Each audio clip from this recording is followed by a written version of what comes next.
If marriage is a contract, I missed the asterisk about the fine print.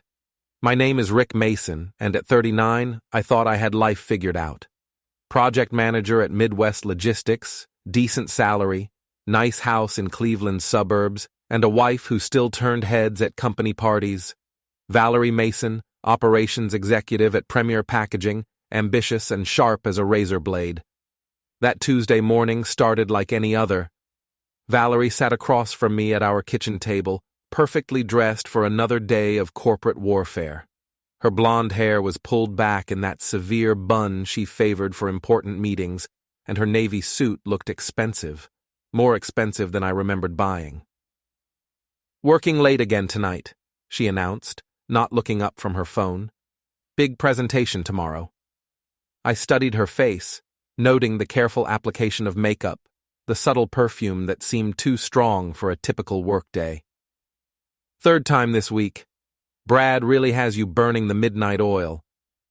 Brad Shearing, her boss, 48 years old, silver-haired, the kind of guy who wore $1,000 suits and drove a BMW like it was a birthright. I'd met him at office parties, firm handshake, politician's smile, the way he looked at Valerie a beat too long. "It's an important account," Valerie said, finally glancing up. "You understand?" I understood more than she realized. The wine I'd bought her last week, her favorite vintage, sat untouched in our refrigerator, the lipstick stain on a wine glass I'd found in her car. The new perfume, the late-night showers, the way she turned her phone face down whenever I entered the room. "Sure," I said. "I understand perfectly." After she left, I walked through our house, my house really, since I'd made most of the mortgage payments while she climbed the corporate ladder. Everything looked normal, but normal had become a carefully constructed lie. I found myself in her home office, staring at the desk where she claimed to do so much work. Funny thing about liars, they always leave evidence. The credit card statement she'd forgotten to hide told an interesting story. Expensive lunches at hotels, charges at boutique stores, a jewelry purchase I'd never seen her wear.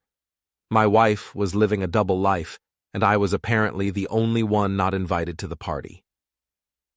That evening, I made a decision that would change everything.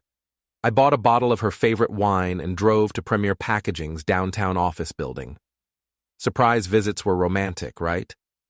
At least that's what I told myself as I rode the elevator to the 15th floor. The office was mostly empty, just a few dedicated souls working overtime. I walked down the familiar hallway toward Valerie's corner office, the wine bottle feeling heavier with each step. Her door was slightly open, warm light spilling into the darkened corridor. I pushed the door open and froze. Valerie was there, all right. So was Brad Shearing. She was sitting on her desk, her expensive suit jacket on the floor, his hands in her hair. They were kissing with the desperate intensity of people who thought they were alone in the world. Confidential reports were scattered across the desk beneath them, but I barely noticed the papers. I was too busy watching my wife of 8 years wrap her legs around another man. They didn't see me. I stood there for maybe 10 seconds, long enough for the image to burn itself permanently into my memory, then quietly backed away. The wine bottle slipped from my numb fingers and shattered on the hallway floor, but they were too busy to notice. I drove home in a strange, calm state. No tears, no rage, just a cold, calculating clarity I'd never experienced before. Valerie had made her choice. Now I would make mine. Before we dive deeper into this story, I have one small request. Please subscribe, drop a like, comment, and hit that hype button to boost this channel so more people can discover these incredible Reddit stories. That night, I sat in my home office with my laptop and a cup of coffee, methodically destroying the life we'd built together. I blocked her access to our joint credit cards, transferred funds from our shared accounts to my personal account, and changed the locks on our house. By morning, I'd effectively locked her out of everything. When I finally went to bed at 3 a.m., I felt something I hadn't experienced in months: satisfaction. Valerie thought she was playing games with a fool. She was about to discover that fools don't always stay foolish forever. The next morning, I woke up with a plan. Wednesday morning arrived gray and drizzling, matching my mood perfectly. I called in sick to work, the first time in 2 years, and spent the morning making preparations. My neighbor, Mrs. Patterson, watched from her window as I changed our front door locks. Nosy old woman, but her gossip network would prove useful soon enough. Around noon, my phone started ringing. Valerie's name flashed on the screen repeatedly. I let it go to voicemail, then listened to her increasingly frantic messages. "Rick? What's going on? My credit card was declined at lunch. Call me back." "Rick, this isn't funny. I can't access our account. Call me immediately." "Rick, I'm coming home. We need to talk about this like adults." Like adults. That was rich, coming from someone who'd been conducting her affair in her office like a teenager. I had work to do. My friend Pete owned a bar called Murphy's on the east side. We'd known each other since college.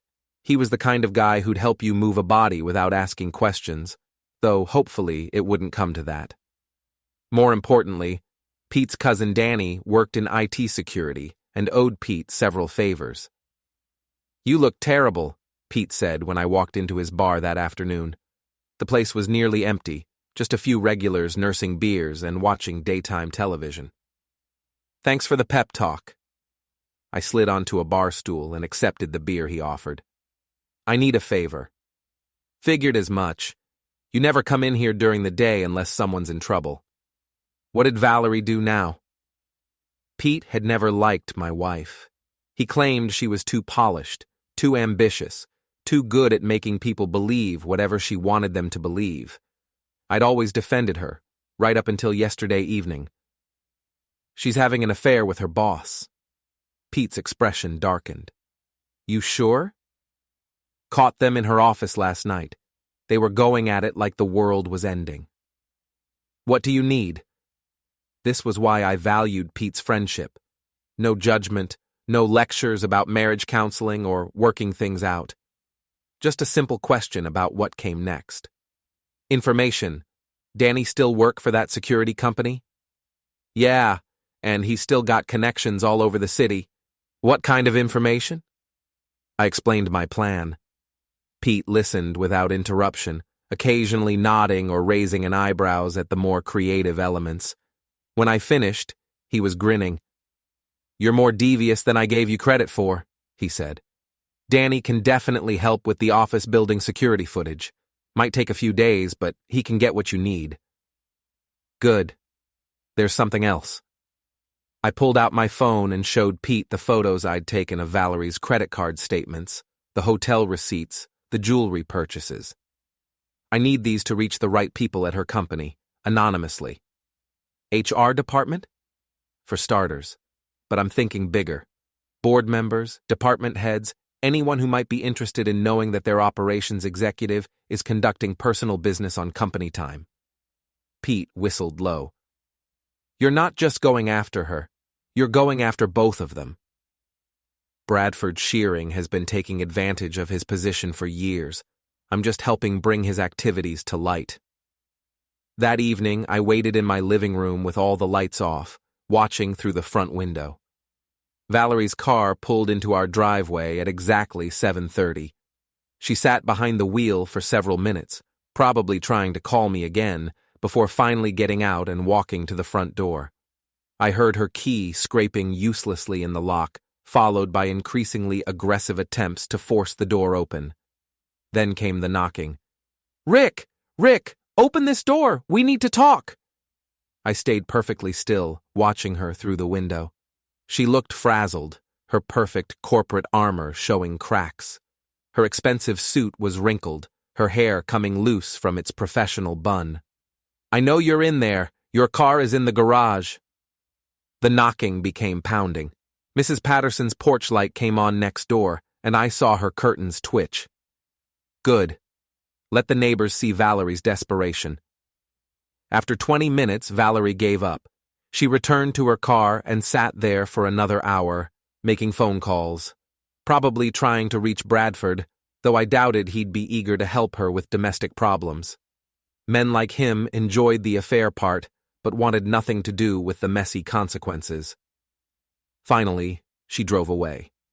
I waited another hour before turning the lights back on. My phone buzzed with a text message from Danny. Got what you need. Pete says you're doing God's work. Package ready tomorrow. I smiled for the first time in days. Phase 1 was complete. Tomorrow, the real fun would begin. Thursday morning brought sunshine and possibilities. I dressed carefully in my best suit, the one Valerie had bought me for our anniversary last year. Irony had always been my favorite literary device. Danny met me at a coffee shop downtown, sliding a manila envelope across the table like we were conducting some kind of espionage operation. Inside were printed photographs from Premier Packaging's security cameras, time-stamped and crystal clear. Valerie and Bradford in compromising positions, scattered across several dates and times. Building security is a joke, Danny explained. Most companies never review their footage unless something gets stolen. These cameras have been recording everything for months. The images were damning. Valerie and Bradford in her office after hours, in the conference room during lunch breaks, in his office with the blinds drawn. A complete documentation of their affair, courtesy of Premier Packaging's own surveillance system. What do I owe you? Danny shook his head. Pete says you're family. Just promise me you'll make it count. Oh, I will. My first stop was Premier Packaging's main office. I'd been there enough times for company parties that I knew the layout. The HR department was on the 3rd floor, run by a stern woman named Margaret Collins, who took company policy violations very seriously. I slipped into the building during the lunch rush, when security was minimal and people were focused on their own business. The HR department was mostly empty, just a receptionist who barely glanced up when I walked past. Margaret Collins' office door was open. I could see her at her desk, reviewing documents with the intense concentration of someone who genuinely cared about her job. Perfect. I left the envelope on her desk with a simple note. Thought you should see this. A concerned employee. By the time she returned from lunch, I was long gone. My second stop was the office building's main lobby, where I knew the employee bulletin board was located. I posted copies of the most damning photographs, along with a note about inappropriate workplace conduct and misuse of company resources.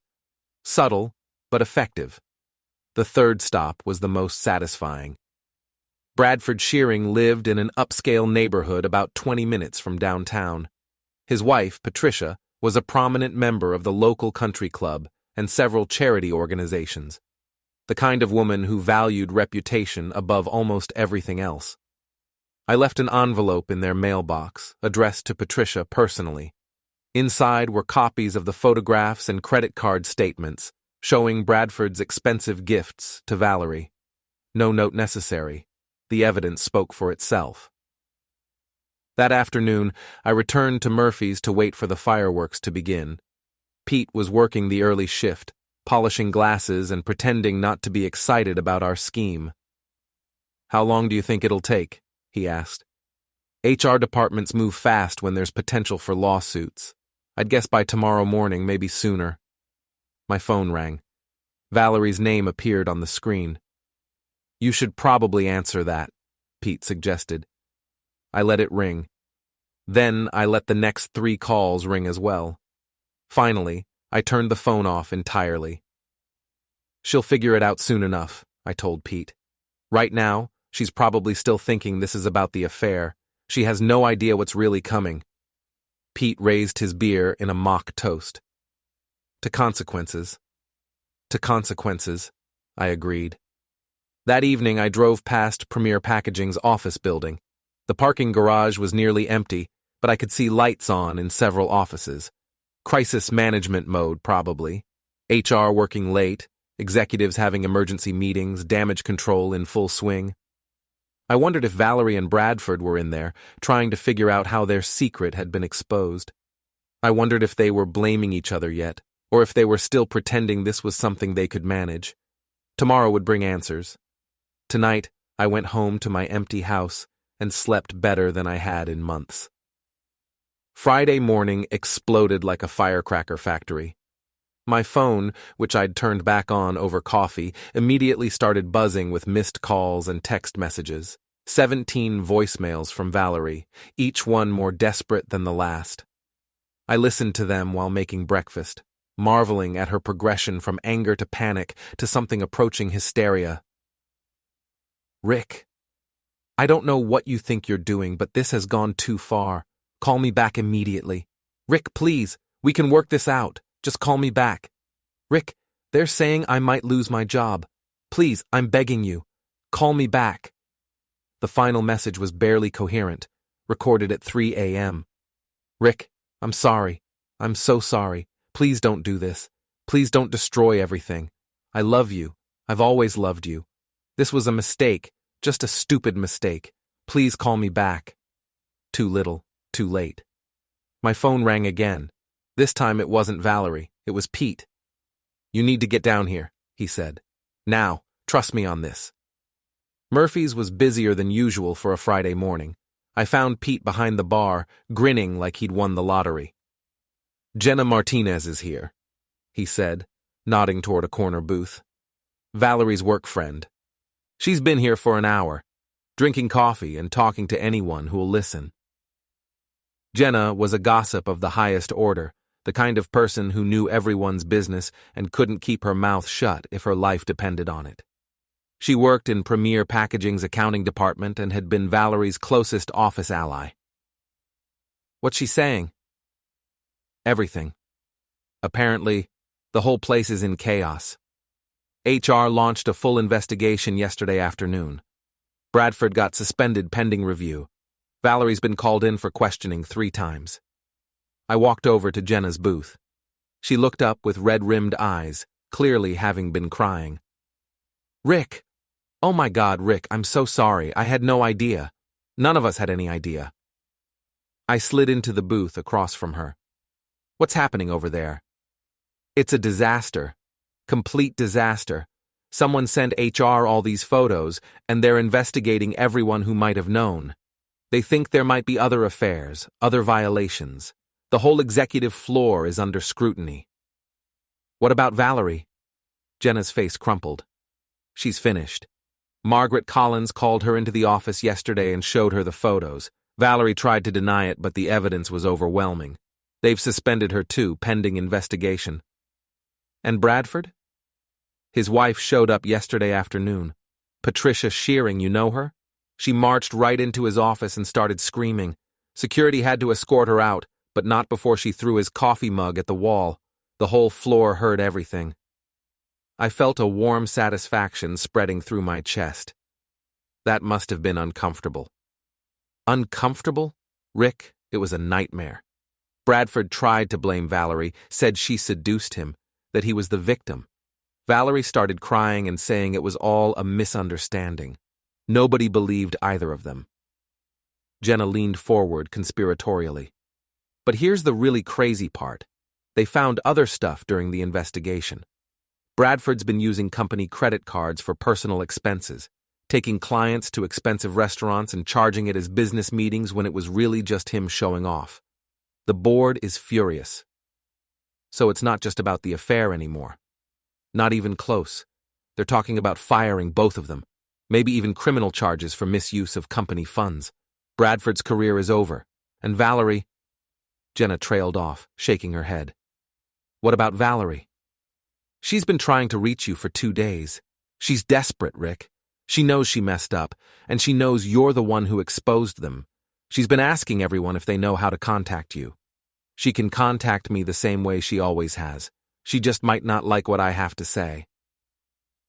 I left Jenna at Murphy's and drove home, feeling more satisfied than I had in years. The plan was working better than I'd hoped. Valerie and Bradford weren't just facing personal consequences.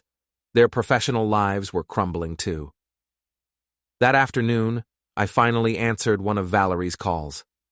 "Rick, thank God, we need to talk." "I'm listening. Not over the phone. Can we meet somewhere, please? I know you're angry, but we can work this out. We can fix this." "There's nothing to fix, Valerie. You made your choice." "It wasn't a choice. It was a mistake, a stupid mistake. Bradford took advantage of me. He's my boss. He has power over my career. I felt pressured. I almost laughed. Pressured? Is that what you call it when you're sitting on his desk with your legs wrapped around him? Silence. Then quietly. You saw us. I saw everything. The question is, what are you going to do about it? Anything. I'll do anything to fix this. Just tell me what you want. I want you to understand that actions have consequences. You wanted to play games behind my back?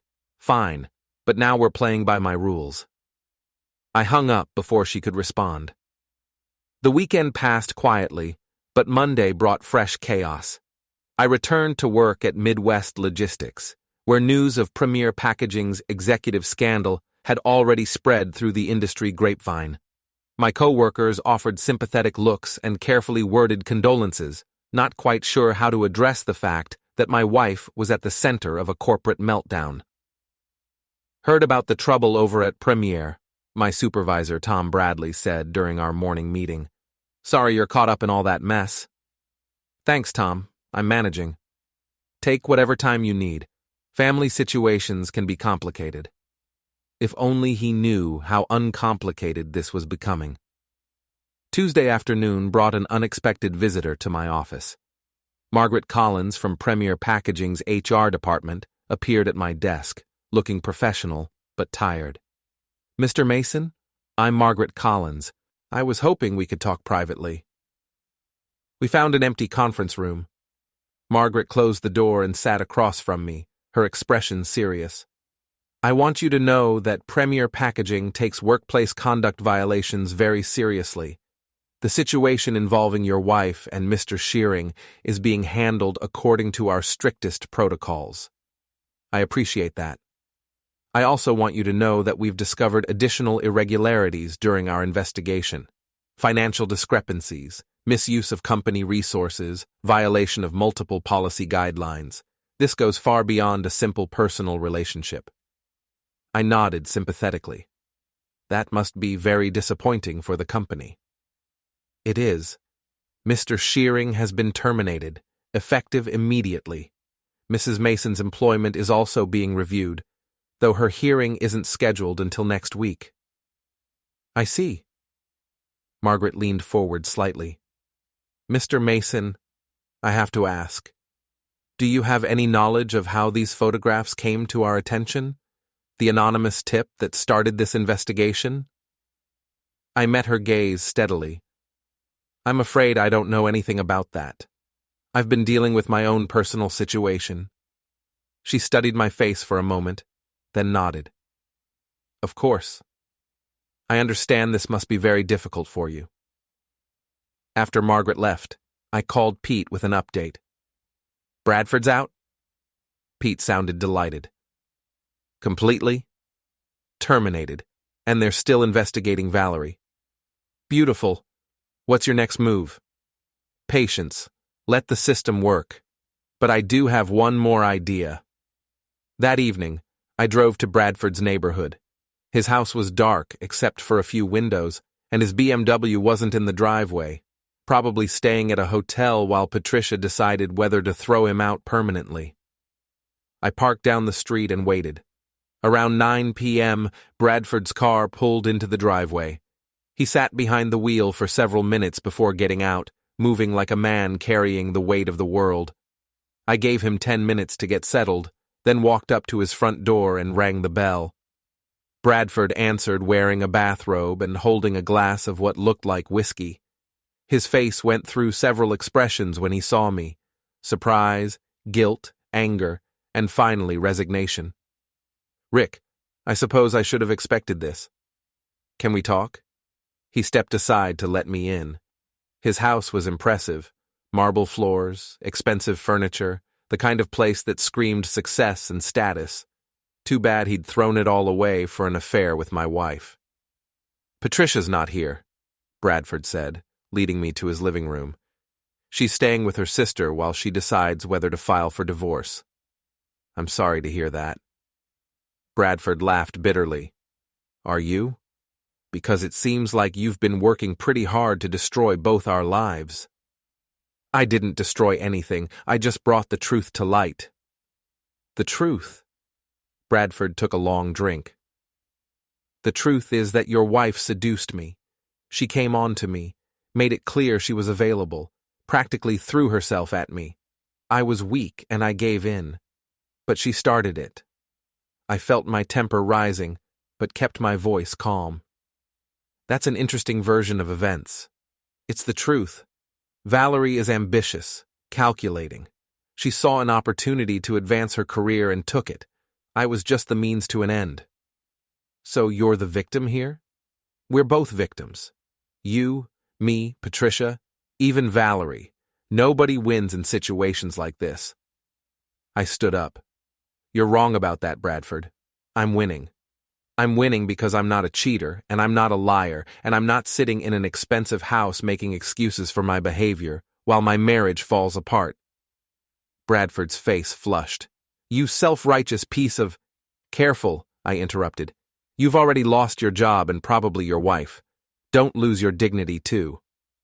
I left him standing in his marble foyer, clutching his whiskey glass like a lifeline. Wednesday brought the call I'd been expecting. Valerie's voice was small, defeated. Rick, they're going to fire me. The hearing is tomorrow, but Margaret Collins already told me it's just a formality. My career is over. I'm sorry to hear that. No, you're not. This is what you wanted, isn't it? Complete destruction. This is what you chose when you decided to have an affair in your office. I made a mistake. One mistake, and you've destroyed everything we built together. One mistake? Valerie, this went on for months. The hotel receipts, the expensive gifts, the lies about working late. This wasn't a mistake. It was a deliberate choice. Silence. Then quietly, can we meet, please? I need to see you face to face. Where? Murphy's. Tonight at 8, Pete's place. I almost smiled. She was coming to my territory now, surrounded by my friends and allies. I'll be there. That evening, Murphy's was busier than usual. Pete had made sure the word got out, not about the meeting specifically, but that something interesting might happen. The bar was full of neighborhood regulars, co-workers from Midwest Logistics, even a few people from Premier Packaging who wanted to see how this drama would play out. Valerie arrived exactly at 8, looking nothing like the polished executive I'd married. Her hair was unkempt, her clothes wrinkled, her makeup unable to hide the exhaustion and stress.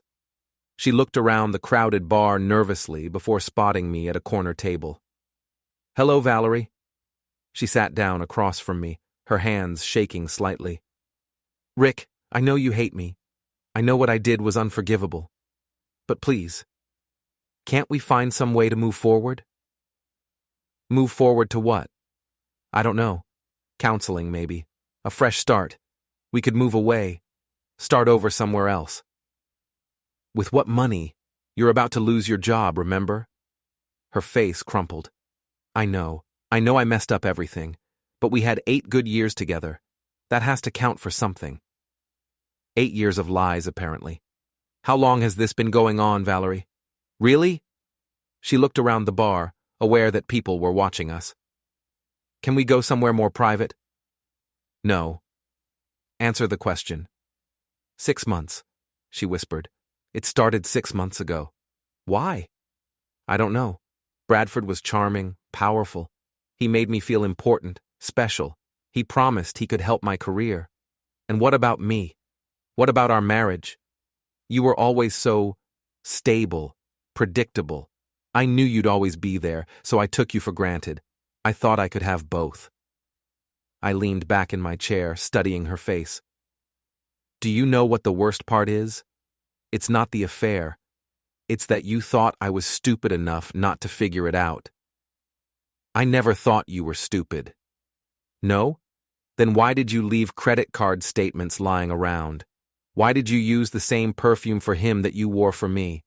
Why did you think I wouldn't notice that you stopped touching me, stopped talking to me, stopped being present in our marriage? Valerie started crying, quiet tears that drew sympathetic looks from other patrons. But I felt nothing. The woman sitting across from me was a stranger who happened to share my last name. "What do you want from me?" she asked. "What do I have to do to make this right?" "Nothing. There's nothing you can do, because there's nothing left to fix." "So that's it? 8 years of marriage and you're just going to throw it all away?" I stood up, looking down at her tear-stained face.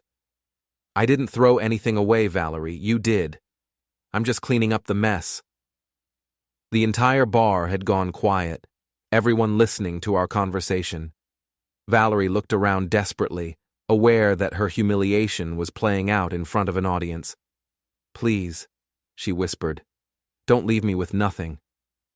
You should have thought about that before you decided I was nothing." I walked away, leaving her sitting alone at the table. The bar remained silent until I reached the door, then conversations resumed in hushed tones. Pete caught my eye and nodded approvingly. Outside, the evening air felt fresh and clean. I drove home to my empty house, changed the locks again just to be safe, and poured myself a glass of wine. Not Valerie's favorite vintage, but a bottle I'd been saving for a special occasion. This seemed special enough. My phone buzzed with a text message from Danny. "Heard about tonight.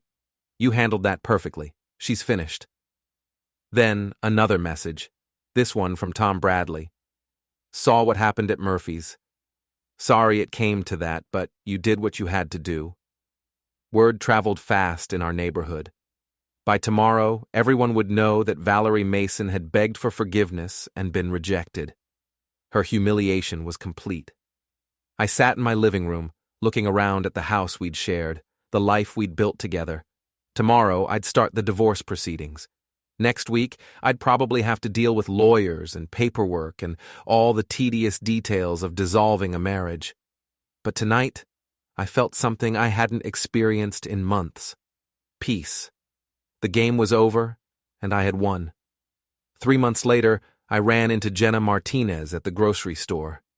She looked embarrassed to see me, probably unsure how to navigate a conversation with the man who'd orchestrated her friend's downfall. "Rick, how are you doing?" "Good, thanks. How's everyone at Premier?" "Different. They brought in new management, cleaned house completely. It's actually a better place to work now." "And Valerie?" Jenna's expression grew uncomfortable. "She moved away, got a job with a small company in another state. Starting over, I guess." "Good for her. Bradford's having a harder time. Patricia took him for everything in the divorce, and nobody in the industry will hire him. Word gets around, you know." I nodded sympathetically. "That's unfortunate." "Rick, I have to ask, are you okay? Really okay? I know this whole thing must have been terrible for you." I considered the question seriously. Was I okay? My marriage was over, my wife was gone, my comfortable life had been completely upended. By most measures, I should have been devastated. Instead, I felt lighter than I had in years. "I'm better than okay," I told Jenna. "I'm free." And I was. Free from lies, free from pretense, free from the exhausting work of maintaining a relationship with someone who saw me as nothing more than a safety net while she pursued her real interests elsewhere. That evening I met Pete at Murphy's for our weekly drink. The bar had become something of a neighborhood legend since the night of my confrontation with Valerie. People still talked about it, and Pete never tired of telling the story to anyone who'd listen. "So what's next?" Pete asked, sliding a beer across the bar. "You going to start dating again?" "Eventually, but not yet. I'm enjoying the quiet." "Fair enough. You earned it." I raised my glass in a toast. "To consequences."